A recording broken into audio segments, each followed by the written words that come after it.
And welcome back here to Veteran Nation with the Sergeant and the Skipper. This is the Unchained. We're in a new season. We are now unchanged, which means anything can go. And yeah, we're going to see how far we can push this to the limit. So we're going to have a lot of fun here.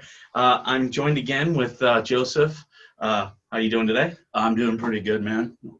That's he was with us last show. He's with us this show. He's going to be around as much as he can, so that's going to be awesome. And for those of you who are fans of the show, come on to veterannation.com, or I'm sorry, nrnplus.com/VN. That's the Veteran Nation landing page.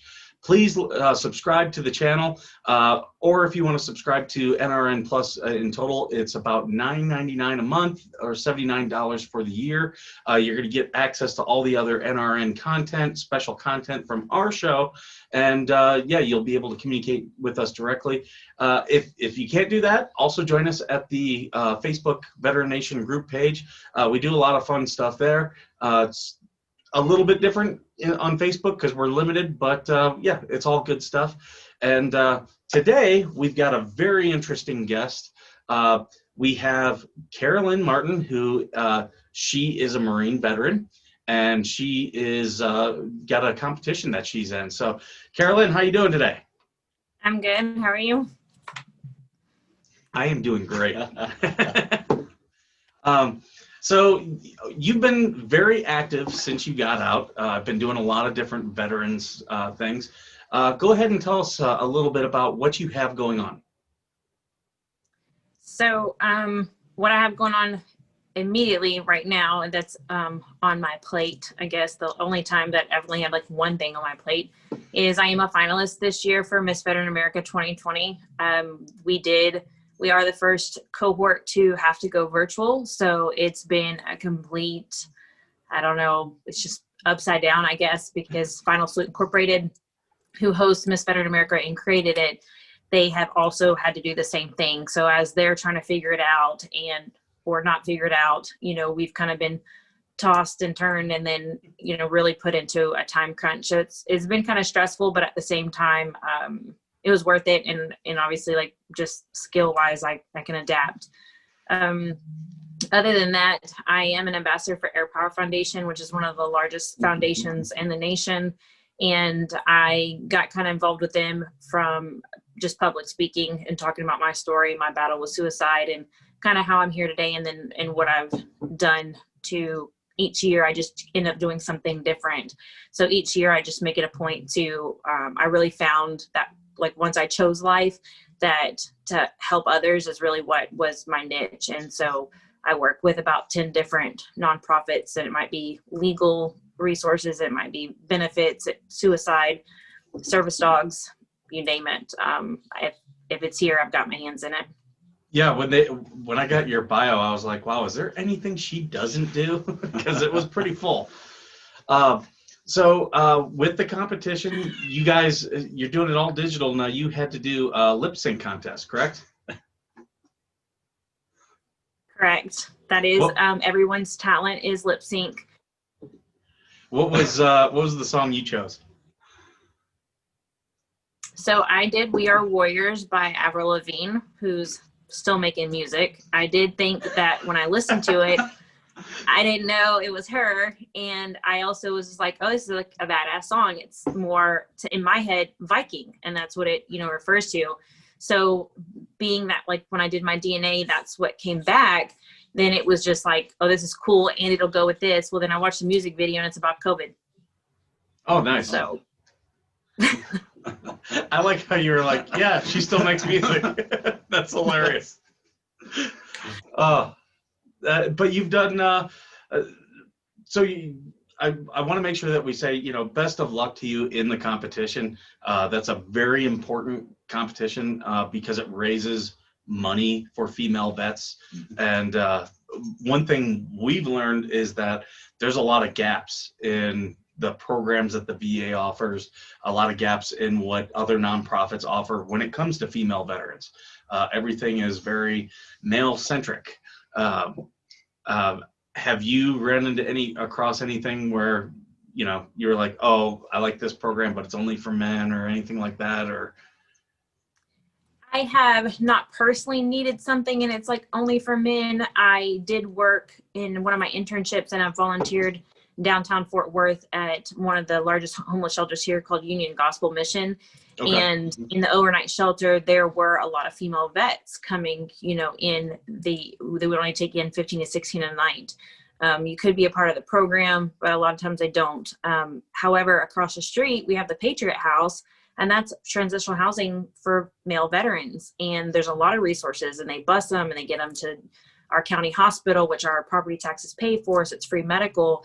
They have all of that downtown in like what I guess our homeless district, but not a single thing for females. Union Gospel Mission doesn't even have that. And then we do have a fairly new VA clinic, but it literally just in the last few years had women's health. And even then, a lot of times we're like, no, they'll put you there, and I'm like, take me back out, because they're rude. They're it's just like it's just really, it's just not friendly. And so I was pulled out of the women's clinic and I've never gone back. Okay. Yeah, we talked about this on the show, how each veterans VA hospitals, each one is different than the next one. I've heard good things about the Long Beach one, which is has a very big women's program. But we belong to one that, it's not the greatest. So that's always interesting to see everyone's experience with it. Now, you do a lot because you do casework, correct? Yes. Okay. And you've been doing a lot also with suicide, not just because of your personal story, but because of a lot of the clients that you deal with. Correct. Is there, because we've talked a lot, veteran suicide is such a huge issue. We've talked a lot about it here on our show. Where do you see as some of the gaps that we could, easily solve for veterans? So one of the biggest things that I see, and this was part of my research in my undergrad, is in looking through all research, no one had looked at transitioning. What does transitioning do to the veteran? And yes, it was slightly, part of the bias was that I have obviously more Marines that answered the survey that went on for about a month, I guess, even though I pushed it, is that they don't prepare you to get out. I know personally for me, you either got to pick if you were retiring, you went down that route, or if you wanted to go to school, if you wanted to be an entrepreneur or get a job. You need to know all of those. So it doesn't need to be a one-track situation. The other issue is that when you do transition out, when you run into obstacles when it comes to resources or where you're at, then nobody's there for you anymore to help you. And if they even helped you getting out. And a lot of times, no one wants to do that legwork, especially males, because it's just frustrating and they would just rather give up and just say, screw it. And so I like doing that legwork, and I like finding those loopholes and pushing. And then, so that is one of the biggest things, is that then they lose both females and males, but they don't have the money. They don't get jobs. They don't have stability. A lot of them, like myself, I'd never went back home. I'd never go back home. The trauma is just too much and there's nothing there. So had I not really navigated it myself, I don't know where I would be. And so we did see, not so much that the hypothesis was supported at that time, that transition trauma was a precursor to suicide ideations, but we did in the demographics find out that the longer they served, the more likely they were to complete suicide or have suicide ideations. And in my specific MOS alone, we've had 14 in the last 2 years. And that is what kind of like, why, what makes it there. So the transition truly is what is the biggest thing. And then after having this reunion that I did, it's camaraderie, losing that brotherhood, because if you're by yourself and you disconnect from what you've known and what like molded you into a young adult and you carried into an adulthood, is knowing that your existence matters. And I watched these men that joined, early 90s, give or take, or mid 90s, literally talking about how they didn't think that their existence mattered until this reunion. And you know, because social media, that's another thing.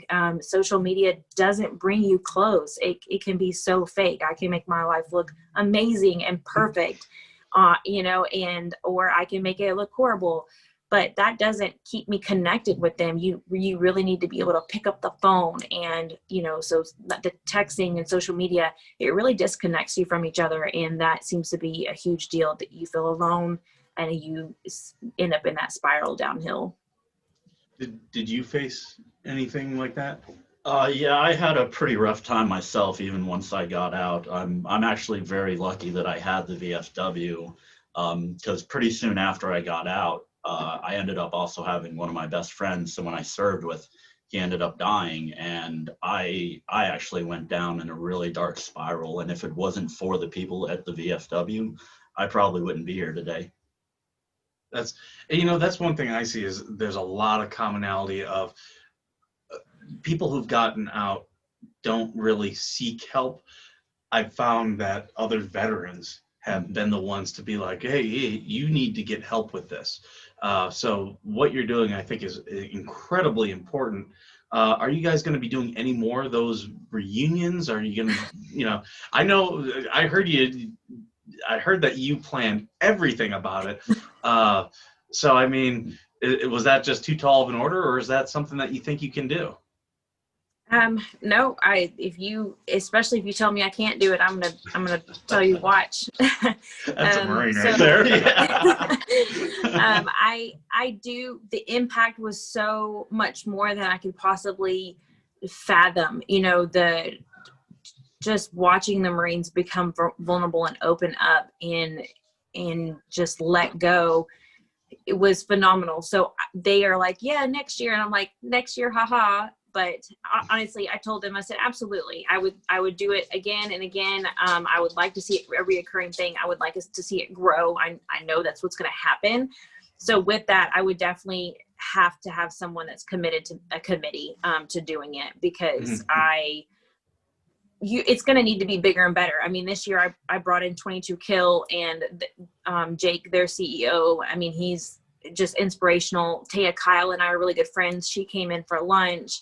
I mean, so it's kind of like, okay, now how am I supposed to top myself? Who are the businesses that helped you? I want you to be able to give them a chance to plug, because anyone who supports veterans and veteran causes, I want to make sure that we are putting them first and foremost. So Air Power Foundation gave us a $15,000 grant, and then we did raise money by the GoFundMe, like asking for a registration fee, pretty much just kind of helped, lock their spot in and know that they were going to commit to coming. Then Air Power Council, I mean, I've got my centerpieces I borrowed from them. Since we do so much together. 22 Kill came in, and they are the ones that provided the clinical suicide portion of it. And when they came in, Jake came in and sat down like, a powwow kind of deal, not a speaker and walking back and forth in a suit. He came in his t-shirt and shorts, exposing, the one leg that is severely damaged and the other one that's amputated. Taya Kyle, she runs Chris Kyle's Frog Foundation, which is strictly focused on marriage, and there were a lot of spouses there, and that was important to me. So I did make sure that the female spouses or female Marines, I brought a hair and makeup team in for them to get just the minimal dolled up for dinner, because it wasn't like too fancy.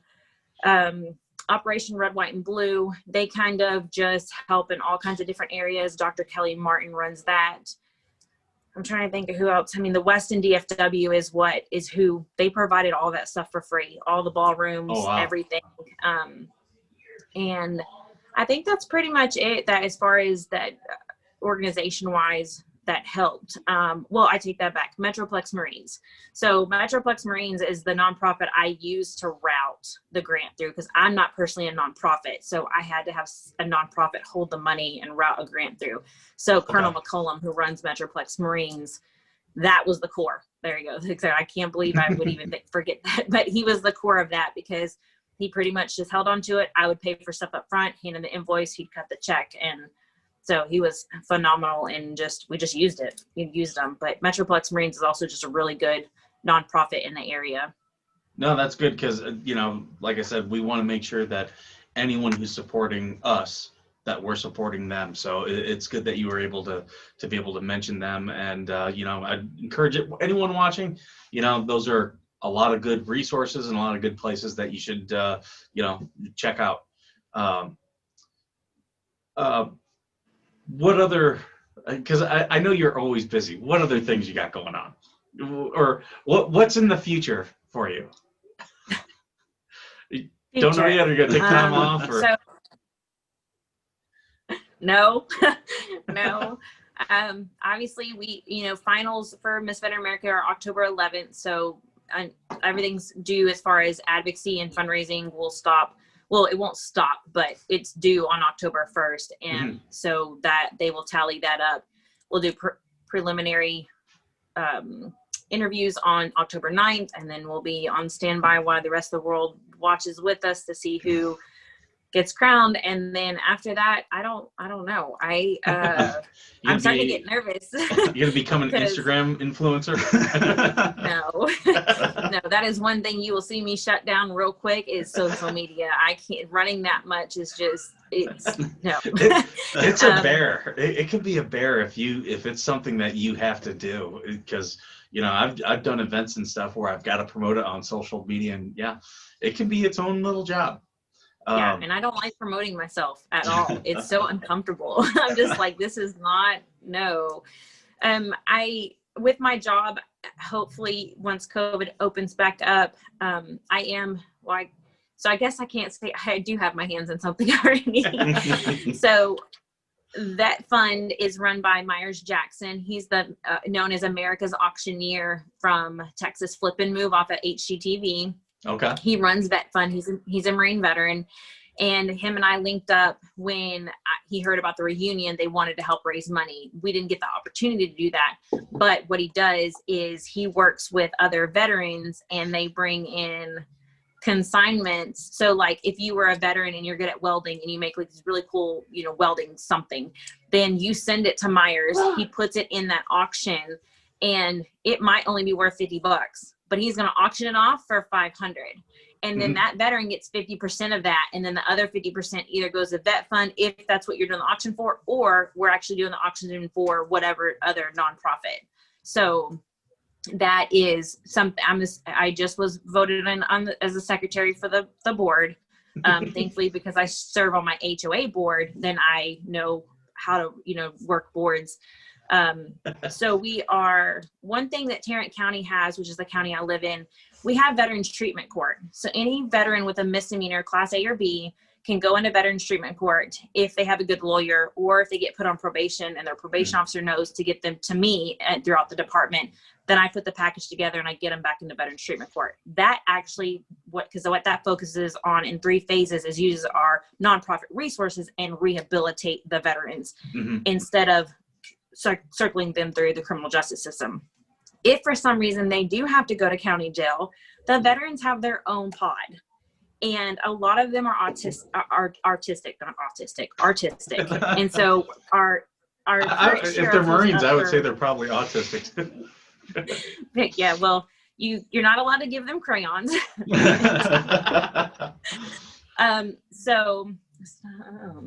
This is my fierce little one. This is Malia. She's 5. You see a cat? Okay, finish when you're done. So when I went, and so Sheriff Wayburn was a police officer for some time, and I believe he's a veteran. I just don't know what branch for sure. When I went into his office when he wasn't there, the ceiling tiles that are in your standard building that you can push and pop out, I looked up and they're painted and they're all military oriented. And I'm like, what the heck? And they're all painted by the veterans and the veterans pod. So nice. Oh, wow. Because we're looking for more artistic stuff, or looking for veterans that make stuff, that have their own little, like, whether it's a side thing or an actual full blown, entrepreneurship for woodworking, metalworking, jewelry, whatever it is. To seek some more of that out, and so that it makes our auctions bigger and better across the the United States, because then we're also able to help veterans across the United States, because they get 50% of that, which is typically triple, if not more, than what it's worth. Oh, wow. That's, I'm really glad you mentioned that, because we have that here. I don't know if every state participates. I know California does. So I was just talking to a Marine today who's going to retire, and that was something I was mentioning to him. I was like, look, here's one thing that veterans don't know is out there, is that, yeah, if it's a misdemeanor, you can get it taken care of through veteran court, and you're more likely to get, you know, if it's something where you need treatment or, you know, rehabilitation or something like that. Yeah, I don't know about the jail facilities, but it's worth looking into. I wish I'd actually known about that, because I've had a few issues with myself. When that thing with my friend actually happened, I started drinking a lot, and I ended up getting a DUI myself. I mean, my lawyer kind of sucked, and then just the court system out here, I feel like in Joshua Tree, and the police in general, they look at the base as a target. They'll sit around and wait for Marines and actually try to target the Marines out here. Yeah. Yeah, we've got Highway 62 that runs out here, and they call it the honeypot, because it's one of the biggest spots for DUIs in the whole state. So, yeah, we definitely, they know what's going on out here, and they definitely target it. So, but, you know, for veterans, it's good to know that there's stuff like that, and, you know, we got to make sure we spread the word on that type of stuff. I do want to go ahead. Oh, I thought you. I'm sorry. Might have been the little girl. I do want to get into a couple of stories that are going on. Yeah, you know, we're trying to. We get all the stuff in so that vets can get help, but, you know, there's stuff that interests us. You know, we like guns, we like knives, we like beer. You know, so. There's things that, you know. I can't speak on the beer part, but guns, yes. Well, I'm sure you know a veteran who does. Yeah. But I just want to get through just a couple stories.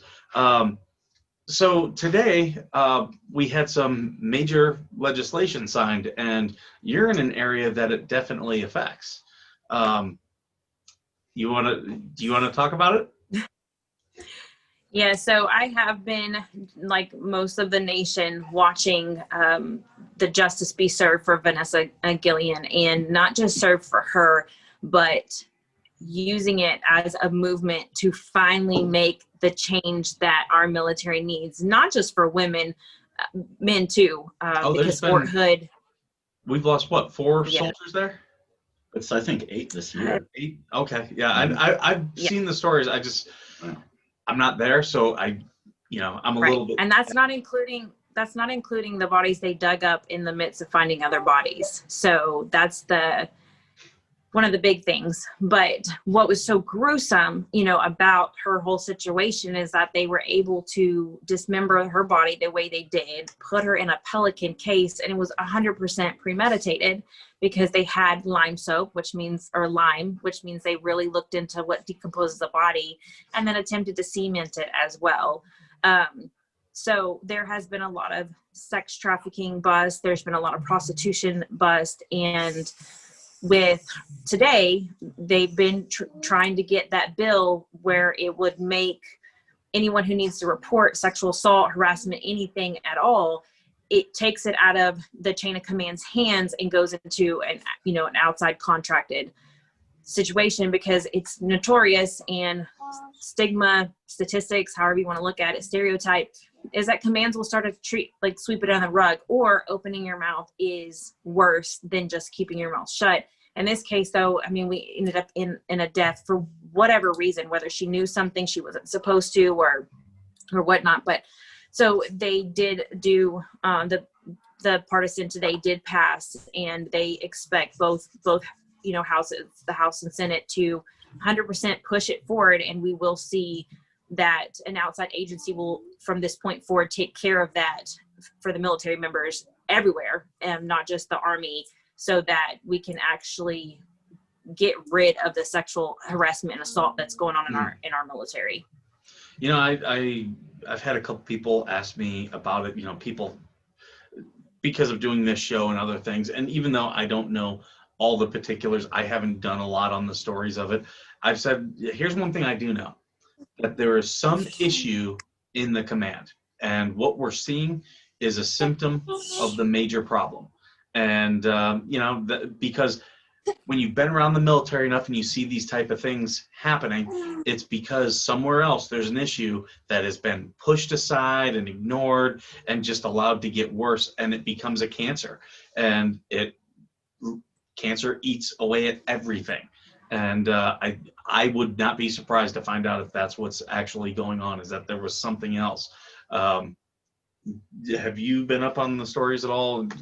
I've not really paid too much attention to it. Honestly, with some of the details you gave us today, I did not know any of that happened, and I did not realize how horrific of an event it actually was. I mean, it was horrible for that to happen to any service member, but for that much to go into it, and the fact of the command just hiding it and sweeping it under the rug for so long.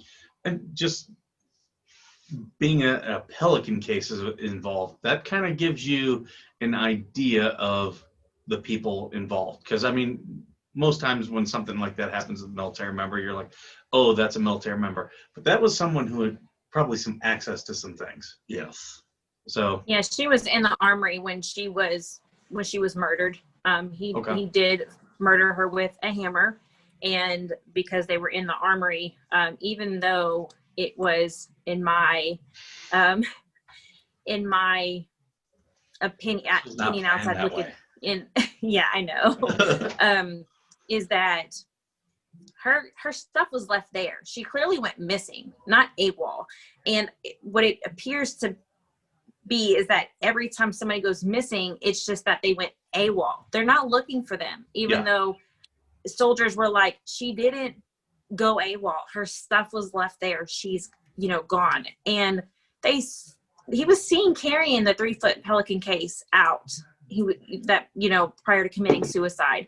And so that got leaked as well, is that they literally were videotaping some of the higher ranks, and they were like, well, in 30 days she'll be AWOL. In this uniform, I have to give a fuck, but outside of this uniform, I don't give a fuck, and wouldn't let them search for her. And that got leaked really quick. I can tell you that locally or nationally, because I'm a part of a bunch of different female groups, especially Marines, women are quick. I could tell you, we had the names of those that were booked in prior to the media ever getting a hold of it, because it is public, news. But the second that they said they had arrest, right, bam, all you do is look at the inmate search and you've got it. So How there are not more women who are private investigators, I don't know, because I can tell you, every woman I've dated has been like, oh, well, on your Facebook, there's this girl, but she's attached to this girl, and this guy posted this, and I'm like, how did you have that much time to just figure that out? And like, well, I'm on Facebook all day, and I'm just like, you need to be a private investigator and try to figure this stuff out. You'll think you're clean. You'll think you got rid of everything. They'll be finding facts from 20 years ago on you.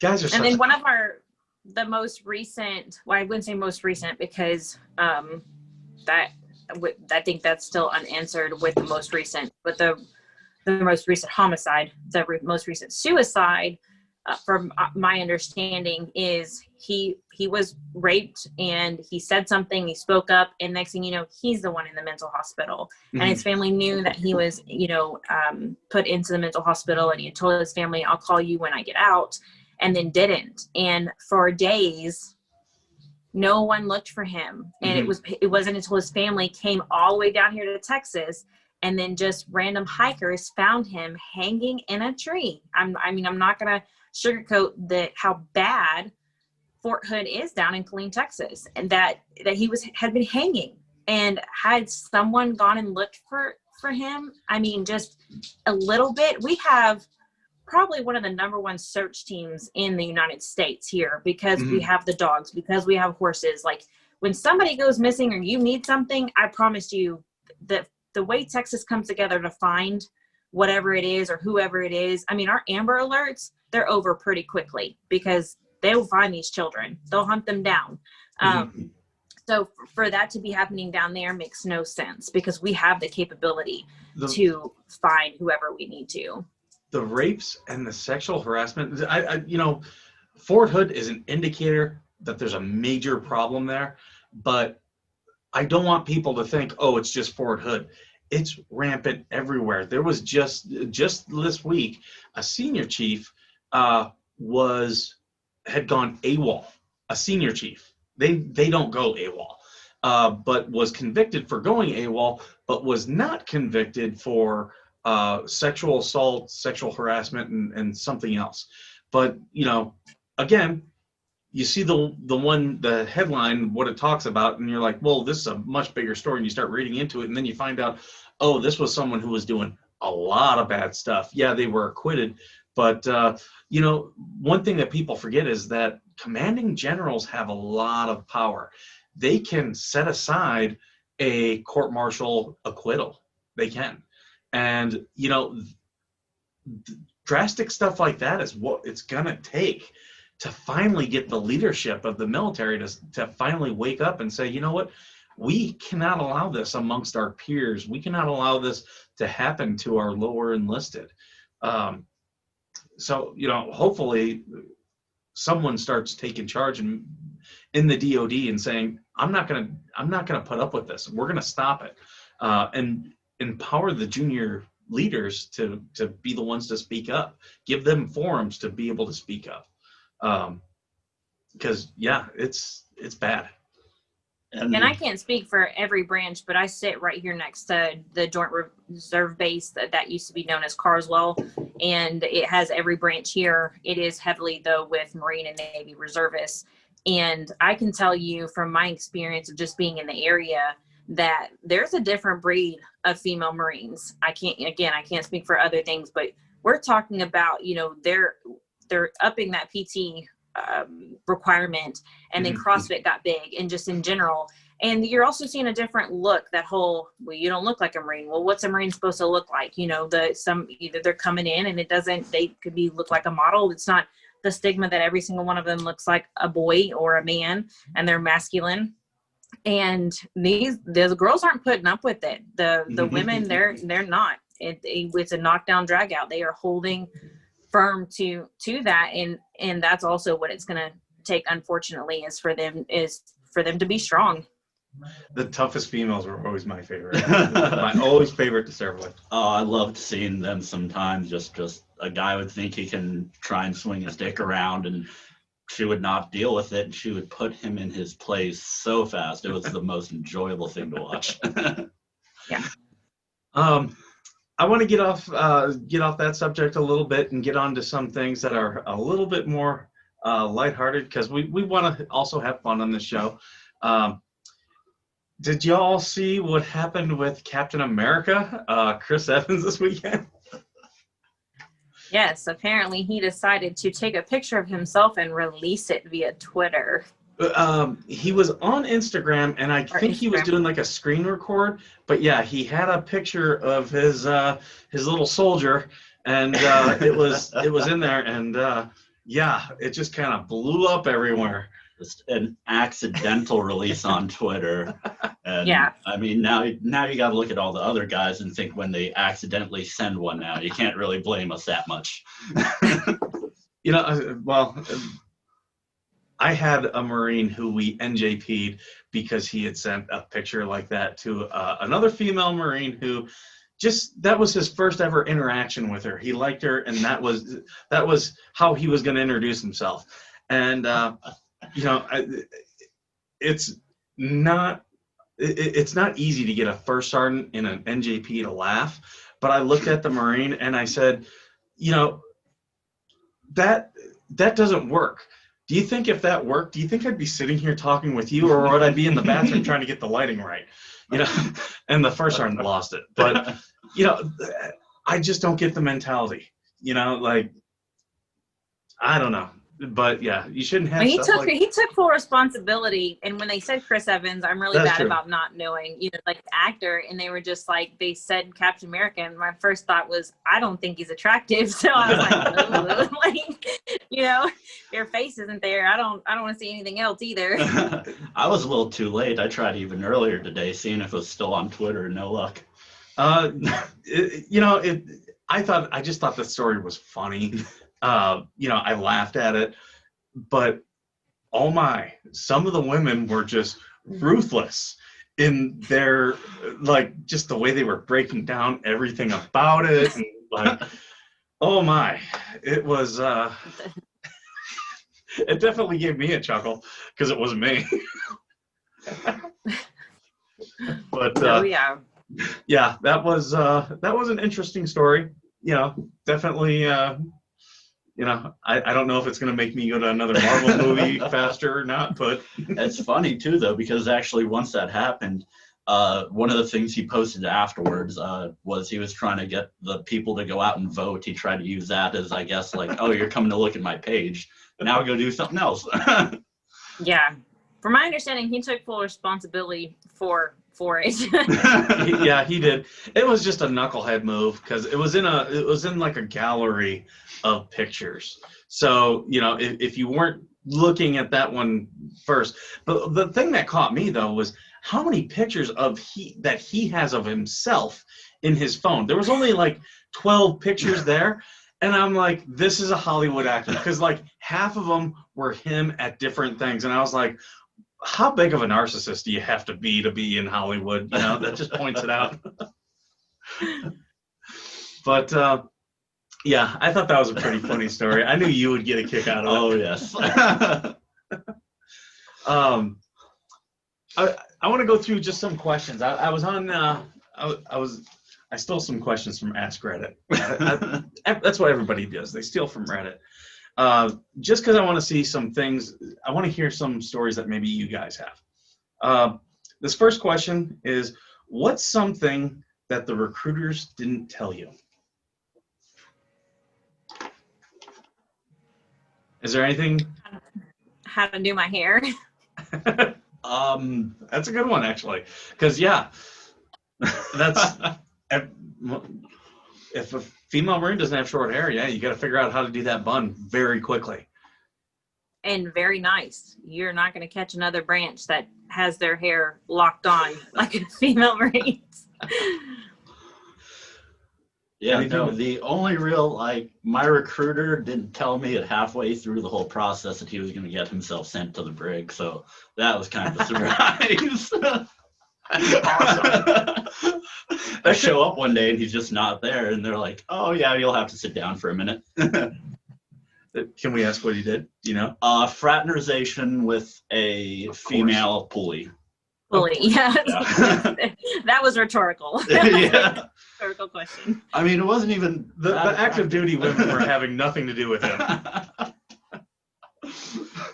I think for me, it was how much reading you have to do as a Marine.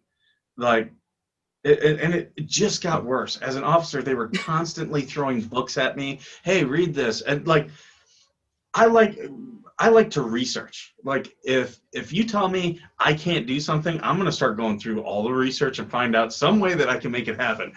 And I'll read and read and read for that. But like, hey, we're going to prescribe a book and you have to take this back and read it. I got to the point where I was downloading them, like the books on tape. And just like when I would go PT, I'd like jump on the treadmill, throw in my earphones, just listen to a book for an hour. That's what I didn't expect, was how much reading was involved.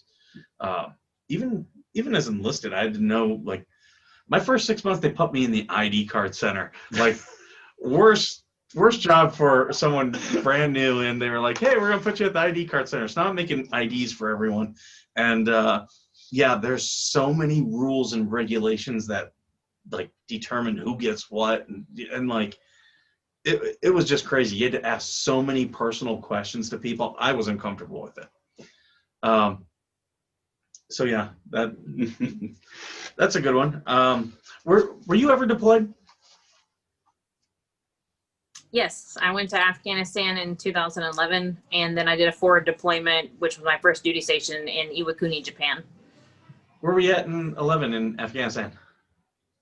I originally was on Leatherneck, and I quickly went down to Dwyer, and I ran the logistics squadron down there in Dwyer. We shared the same dirt at the same time. I was there March of 10 to March of 11. Yeah. What did you like the most in care packages?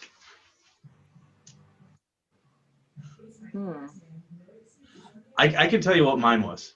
There were two things. I liked the little packets that you could mix with the water, so then you didn't have to drink water all the time. And you very quickly got to find out which one was the good ones, because some of those things are crap. But I actually love the Walmart ones, the Walmart brand, little, mix it in the bottle, shake it up. Now you got strawberry, kiwi, whatever drink. So I was always going through and collecting those. The other thing was when they had the hot sauce, the little packets, and it was different ones. If it was one I hadn't tried before, I would collect those, because they always had hot sauce at the chow hall, but it was the same hot sauce. So I was always taking new hot sauces and just mixing them up and being like, okay, do I like this one? Do I like this one? And yeah, I enjoyed that part of it. I think for me, it was just because I've always been into video games and tech and stuff, it was just making sure I still got all my Game Informer magazines sent to me so I could sit there and read something. It's always the little things. Yeah, it is. For me, it was, I had, my great-grandparents were still alive at the time, and then a really good friend of mine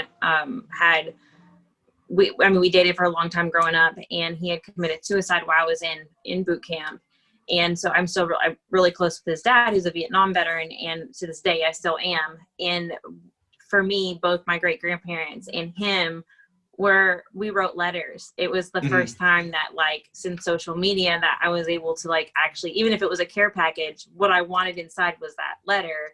And especially my great-grandpa, for whatever reason, would always draw these, like, little characters with big bows, like bow ties. And that was just something, he would actually take the envelope that I sent my letter in and turn around and use it to write back, and then put it in another envelope. So he just did random, like, creative stuff, and it was just neat to be able to write letters back, I guess. I didn't really care about all the food, because down in Dwyer, I can't speak for Leatherneck, and I'm not scared of anything but those rats. Oh my gosh, I would literally sit, they're huge. I was like, what is these? And they would just run around across the, because we had tents. We weren't had anything fancy like Leatherneck. So I would sit there on nights, and I would just have my knees up.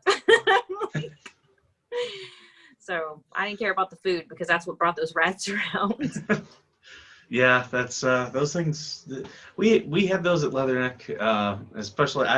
I had to. I had a couple different collateral duties. One of which was the camp safety officer, and one of the fun things about that job is we would have the bladders where they would empty all the porta-johns into, and I mean, these things were huge, and they would break, and I had to go inspect them, and it was the worst job. Like, I've got a picture of me, like, because everyone out there wanted cars. Like, they all wanted, like, oh, our section wants a van. I was like, give me 4 Gators. And they were like, Gators? I'm like, yeah, 4 Gators. So I had my own. My boss had his own, and then I gave 2 to the Marines. And I'm like, here you guys go. We were all around that place on Gators, and, like, just zipping in and around, all the Marines walking, because you could take those off road. So that's why I was like, hell yeah, I want a Gator. That's where I started my love of ATVs. But I would take mine down and inspect it. I still got a picture of me on a Gator out there inspecting them. And oh my God, it was so bad. The smell was just horrible. So yeah, when people are like, oh, officers get the cake jobs. Yeah, sometimes those really suck. Okay, I've got one last question here. This one, I'm going to preface, it does not have to be about a woman, because there's a lot of military spouses now who are men. I know 2 personally who are great friends of mine, and their wives are military members. What is your worst military-dependent story? I don't think I actually have one. I never really interact I mean, I would know around the events we did together, maybe that's when I would see them. But most of the time, I just try to keep to myself. And and the closest story I have to it, I probably shouldn't be telling right now. And that's fine. That's fine. Do you have any? The only one I can think of right off the top of my head was I don't even know why the command got involved, except for that the Marine, we kept having to like enforce his hygiene once he got to work, and for some reason they were on base housing, and I just happened to be his NCO, and next thing I know, we're in his home. He's got this, you know, I wouldn't say brand new baby, but a crawling baby, and the conditions of the home were not livable. And like that, the wife was there all day, and that's was okay with her. There literally was feces, you know, from the animals on the ground, and this child just, I can't even tell you what was in the home. It literally, we had to take everything out of the home, Chinese field day, the home. And so only for what? Because it's just going to go right back to that. And I think that was pretty much my only, you know, a lot of I was married to another Marine during that time, and he got out. I will tell you 100% that in getting out, instead of, I don't know, doing something with his life, he's super intelligent and there's no ill will whatsoever to this day. But instead, when like EDC started coming back, he had done ecstasy, and drugs are not like, I can't tell you about them. And he started to overheat, and I was like so angry. I was like, if you die, I'm just going to drag your body out in the yard and leave it. And so that honestly was, I guess, the only time I personally had, you know, he ended up being a dependent husband, and I sent him home to Houston, Texas, so that hopefully while I went to Afghanistan, that I'd be able to kind of clean up the debt he had created, and kind of maybe, I don't know, get him on track, except for the fact that I never saw him again. Okay. That's so yeah, mine was, you know, before I left active duty, I started recognizing that I had some issues, so I was going to base mental health, and they did a lot of like group things, and spouses were allowed into those groups, and one pulled me aside the one day because I was an officer and not in her husband's command. She was not trustful of her husband's command at all, and she wanted to talk to me and ask me some questions. And, you know, I agreed. I was like, yeah, okay, so she'd ask me questions about just different things, because she had her own personal issues, but then her marriage had issues. But she wanted to know some information about what was going on the base, because, you know, she was always getting the scuttlebutt of the wives and housing. And I was like, well, how about this? We'll just start trading information about stuff. So if she heard about something that was not right, she'd let me know. I would talk to, you know, the leadership of like the PMO and be like, hey, start looking at these type of things. And, you know, likewise, she would ask me questions about just different things, and I'd be like, oh yeah, this is going to be a problem, or yeah, that's not a big deal, like what they're making it out to be, that type of thing. But one night I was at home, I get a call from her, and she's like, what are you doing? And it's like a Tuesday or Wednesday night. I'm like, I'm at home, I'm about ready to go to bed. Why? What are you calling me for? And she's like, guess where I am? I'm like, where? And she was out in the training side of base. And I'm like, what the hell are you doing there? She's like, oh, you know my girlfriend? And it was a wife who was separated from her husband, and they were on the path to divorce. I'm like, yeah. And she goes, yeah, the Danish army's on base doing training right now, and she's in the bathroom with one of them. I don't know what's going on. I'm just sitting out here by myself. And I'm like, what the hell? And she's like, yeah, this is what's going on. I'm like, that's just horrible. And she's like, I didn't want to come out here. I got dragged out here. And yeah, she goes, I just don't want to stand here alone by myself. So I want someone to talk to.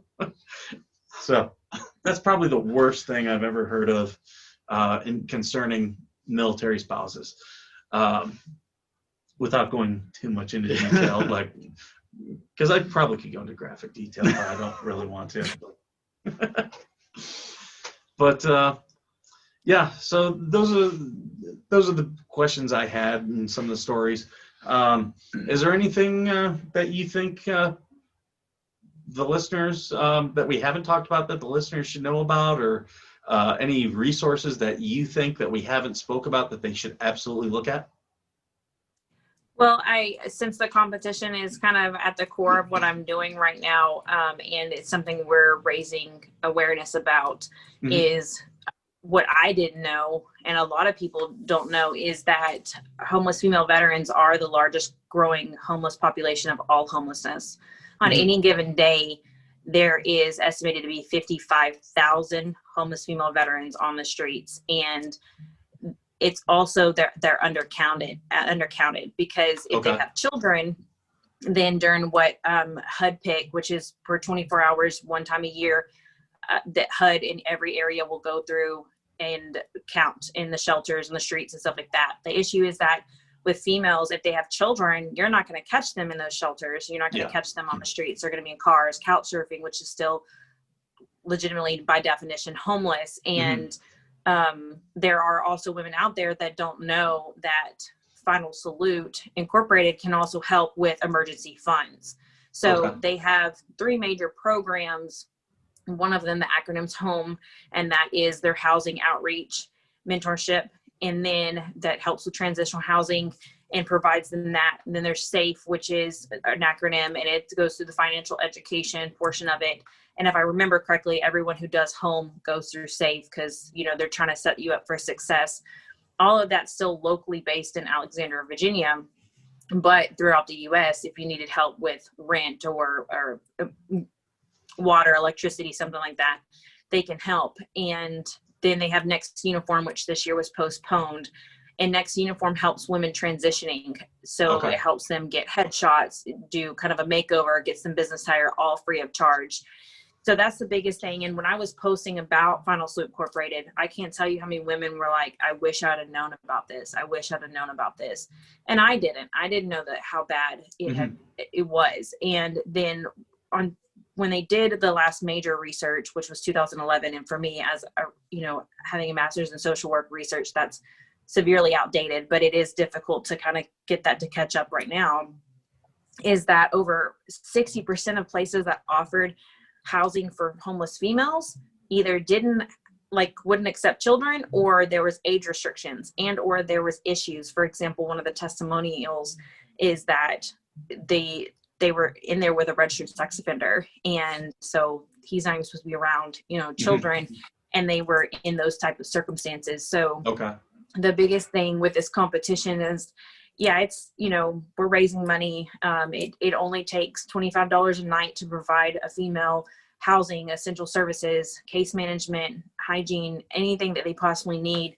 And that's why the tickets that are on sale for virtual, $25. You'll see a lot of things that are $25 for them, is just mainly continuing to keep that awareness spread, because that's got to change. I mean, homelessness isn't okay for anyone. But especially for women and children. And I don't know what it's like to be homeless as a veteran with children, but I do know what it's like to be homeless as a child and then as a young adult, which is what put me in why I went into the Marine Corps, because I didn't have a home. And then when I did as younger, it was unstable, and the innocence of children, they don't deserve that. And so we need to do better by,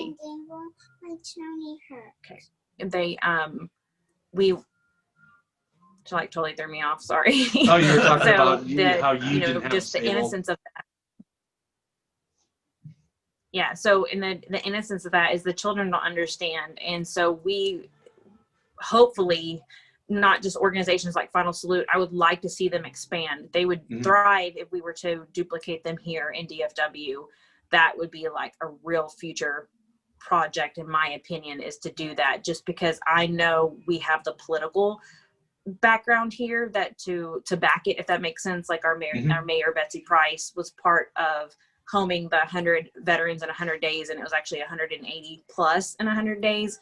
And then Kay Granger, the congresswoman from my area, she's the reason why our VA, if you need something in that VA and they don't do it, you just say, I'll contact Kay Granger, and they're doing backflips. And if you really do have to contact that office, in less than 24 hours, somebody is on the phone with you and they will make sure that you get what you need. And so that has really changed this area. So as much as the competition, people see this crown and, think a beauty pageant, it's absolutely not. It's about advocacy, and we're competing to be the face of Final Salute. All of us are pretty passionate about that.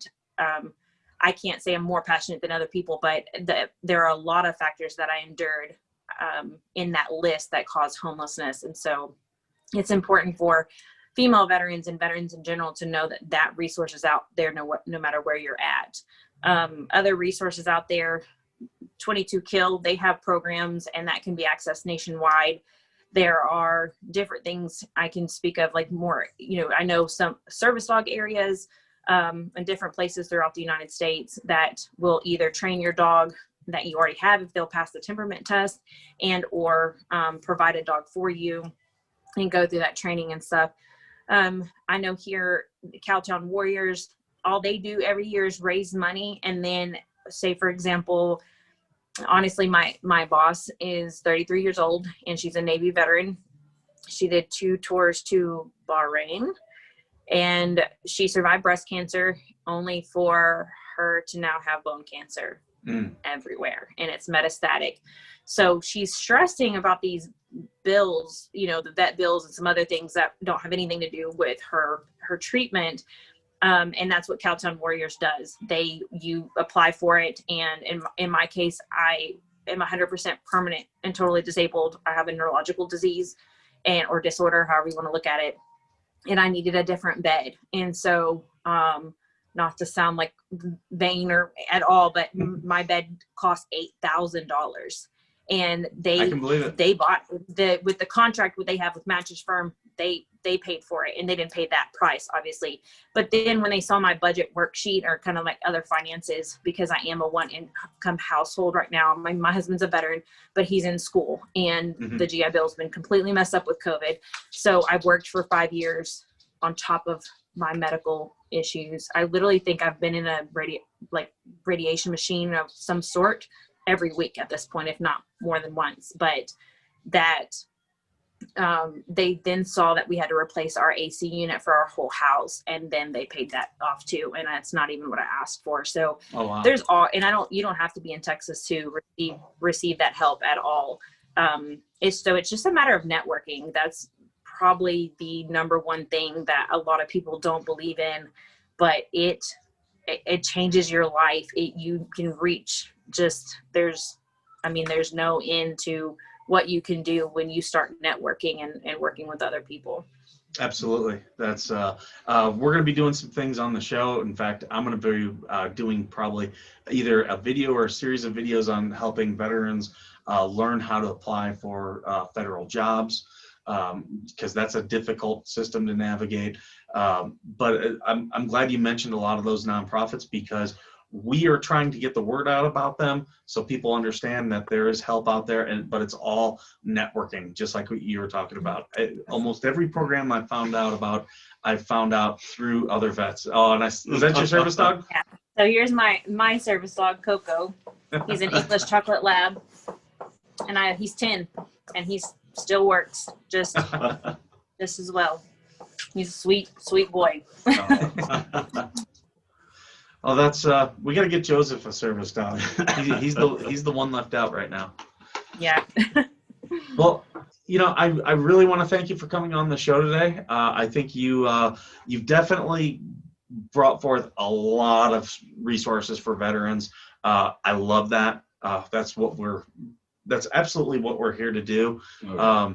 And a lot of positivity, because we talk about heavy issues here, so whenever we can bring positive stuff here, we want to make sure that we're doing it. So I absolutely want to thank you for coming on. Do you want to plug any of your social media or anything for the competition? Help get the word out? So thankfully I learned about Linktree thanks to another female veteran who is phenomenal with the Instagram world. So My Facebook handle and Twitter are both the same. It's at Karalyn, which is Karalyn, M for Martin, for MVA 2020.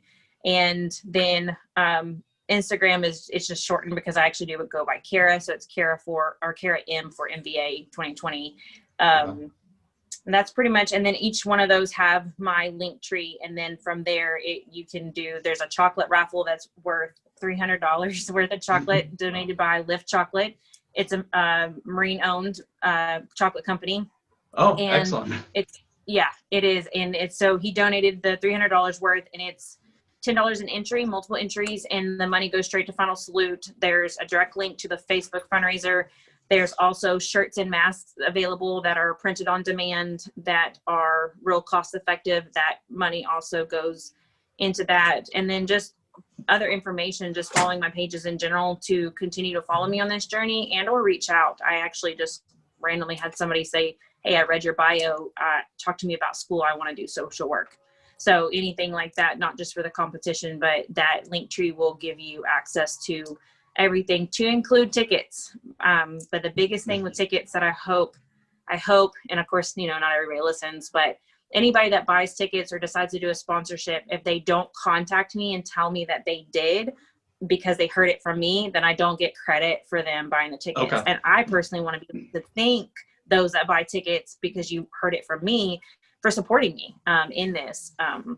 And know who's watching, I guess, nationally on October 11th before I pass out. But so that's pretty much it. And I try to stay as active as I can on there and actually, really interact with everybody that's on there. And I've been going live for lunch on Wednesdays just to kind of update everybody. And so. Awesome. I guess the thing we really want to know is if we can check it out on your profiles, then is there going to be a video of you doing that lip sync on there? So it'll be aired on the nationals, and then after that, then it's for release. I have rights to it. All right. I do have my semi-finals video. What a lot of people don't know, and I'm not big on advertising it, is I've done 2 movies. One is called Flip Turn the Movie, and it's ready. They're right at production release. And and then it's called Ringo Juice, which is apple juice in Japanese and English. And that's still in production, but with Alan Bajan. And he took my semifinals video lip sync, which I did, have to change a lot up, but he created a video out of it. And it was really cool. So that is something that is available for me to share, but the other stuff is something that we all had to record, and it'll be aired nationally. But I think it was cool. I mean, I think the awesome. semifinals, but yeah, I put a lot of effort into the whole hair, makeup, and costume, and that was a big barrier for me because I don't like being in front of the camera. Now you just got to apply for your SAG card, and then we'll see you on more stuff. Yeah. Well, thank you very much for coming and telling us about everything that you have going on. Don't forget about us, because I know you're going to be into something else, because you're that type. I understand it. You're like me. You can't just let something go. You got to think about the next thing. So when you do, reach out to us. We definitely would want to have you back on and be able to plug anything else you have going. And thank you for everything that you do. All right, thanks for having me. I'm grateful to be on today. It was a lot of fun. We try to keep it fun and light. Yeah. But for all the our viewers on here today, again, I'm gonna remind you to go to nrnplus.com/VN and subscribe to our show. Go onto our landing page, look at all the stuff that we have there. Again, it's $9.99 a month, or you can pay $79.99 for a year subscription.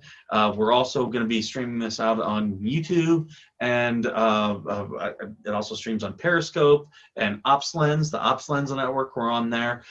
So, check us out there. Also join our Facebook group. That's just Veteran Nation on Facebook. And let us know if there's someone else that you want us to have on as a guest. If you have a business and you want us to plug, I know I would be up for them sending us stickers or shirts. We're doing Hawaiian today, but yeah, if you have a product, we'll wear your shirt or hat or something. I am a size extra large, but also food. We will taste test your food. Because I had a hot sauce guy who reached out to us, so we could do one of those hot sauce tasting videos and see who can. Oh, definitely, yes. I've got no problem That could with be any bad. swag. That could go so bad. But I guess I didn't even realize the Hawaiian theme, because I guess I could have thrown in that my husband's half Portuguese from Hawaii, and so my daughter's name is Kalia, and a lot of Hawaiian tradition in this home. Our last episode, we both had black shirts on and we were keying out, so they told us to do contrast. So he said, "Let's go Hawaiian." I was like, I'm in. So, but we're gonna do some cool stuff. Oh yeah, We're gonna have fun with this. Yeah. Every episode, I think we have more fun. Oh, it's getting better, yeah. So, all right, thank you everybody. Karalyn, thank you very much, and yeah, have a great week. Have a good one. You too. Thanks.